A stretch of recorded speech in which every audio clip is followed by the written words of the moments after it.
মধ্যপ্রাচ্যে কেন সরাসরি যুদ্ধে জড়াচ্ছে না চীন?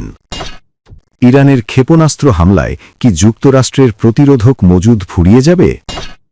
এক নজরে ইরানের সরকার কাঠামো। মধ্যপ্রাচ্যে কেন সরাসরি যুদ্ধে জড়াচ্ছে না চীন? যুক্তরাষ্ট্র ও ইসরায়েলের যৌথ হামলায় ইরানের সর্বোচ্চ নেতা আয়াতুল্লাহ আলী খামেনি নিহত হওয়ার পর চীনের সতর্ক ও পরিমিত প্রতিক্রিয়ার নেপথ্যে থাকা কৌশলগত কারণগুলো আলোচনার জন্ম দিয়েছে। চীন এই হামলার তীব্র নিন্দা জানিয়ে একে আন্তর্জাতিক আইনের লঙ্ঘন ও সার্বভৌমত্বের উপর আঘাত হিসেবে অভিহিত করলেও তেহরানকে কোনো সরাসরি সামরিক সহায়তা দেওয়ার প্রতিশ্রুতি দেয়নি।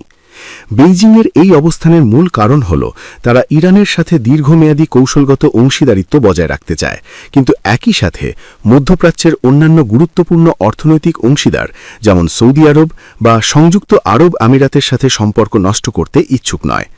বিশ্লেষকদের মতে চীন বর্তমানে একটি অপেক্ষা করো এবং দেখো নীতি গ্রহণ করেছে। বেইজিং মনে করছে এই সংঘাতের ফলে ইরান এখন আরও বেশি চীনের উপর নির্ভরশীল হয়ে পড়বে, যা দীর্ঘমেয়াদে বেইজিংয়ের ভূ রাজনৈতিক স্বার্থ রক্ষা করবে। তবে সরাসরি যুদ্ধে জড়ানো বা সামরিক সহায়তা দেওয়া চীনের দীর্ঘদিনের অহস্তক্ষেপ নীতির প্রতিপন্থী।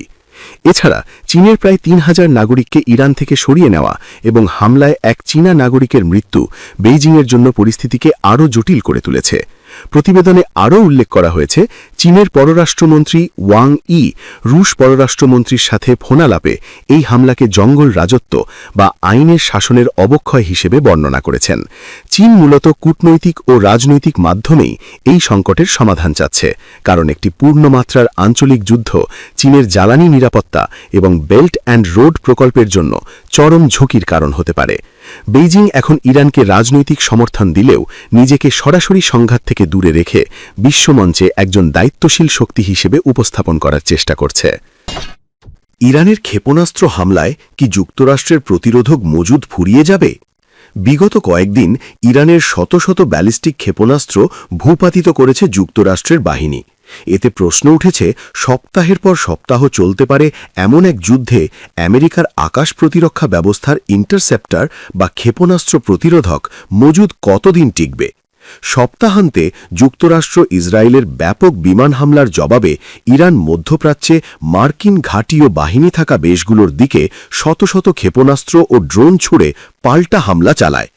যুদ্ধ শুরুর পর থেকে যুক্তরাষ্ট্রের বাহিনী আমাদের অংশীদার এবং আঞ্চলিক স্থিতিশীলতাকে লক্ষ্য করে ছোড়া শত শত ব্যালিস্টিক ক্ষেপণাস্ত্র প্রতিহত করেছে।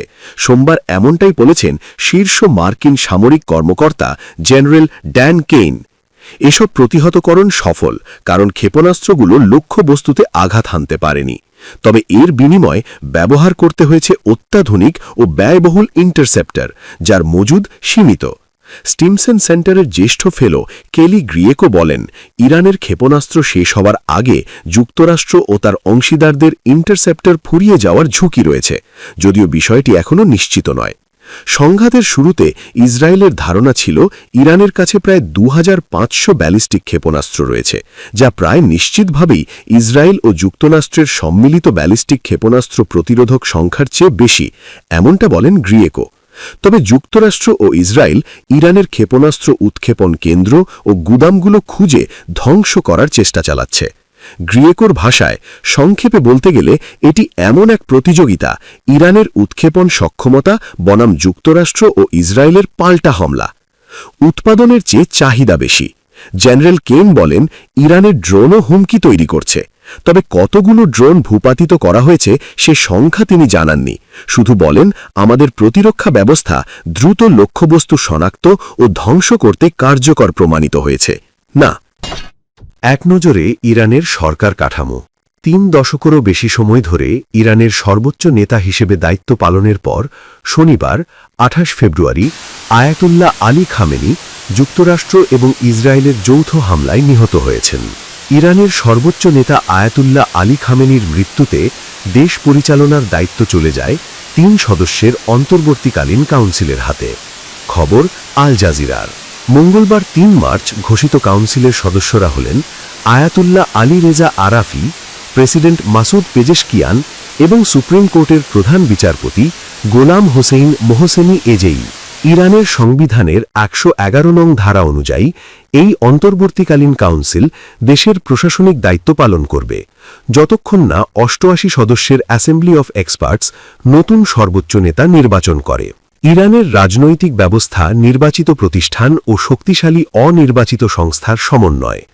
সর্বোচ্চ নেতার হাতে চূড়ান্ত ক্ষমতা থাকলেও রাষ্ট্রপতি, মজলিস অর্থাৎ সংসদ এবং অ্যাসেম্বলি অফ এক্সপার্টস বিভিন্ন প্রশাসনিক ও আইন প্রণয়নের দায়িত্ব পালন করে। বর্তমান প্রেসিডেন্ট মাসুদ পেজেশকিয়ান সরকারের প্রধান হিসেবে দায়িত্ব পালন করছেন। সংক্ষেপে ইরানের সরকার কাঠামো: সর্বোচ্চ নেতা সামরিক, বিচার ও নির্বাচনের অনুমোদন নিয়ন্ত্রণ করে। অ্যাডভাইজারি কাউন্সিল বা মিডিয়েটার্স ৩৯ জন। জুডিশিয়ারি প্রধান সুপ্রিম কোর্টের প্রধান ৬ জন গার্ডিয়ান কাউন্সিল সদস্য নিযুক্ত করেন। গার্ডিয়ান কাউন্সিল ১২ জন, নির্বাচনে প্রার্থী যাচাই করে। অ্যাসেম্বলি অফ এক্সপার্টস ৮৮ জন, সর্বোচ্চ নেতা নির্বাচন ও তদারকি। মজলিস অর্থাৎ সংসদ ২৯০ জন, আইন প্রণয়ন।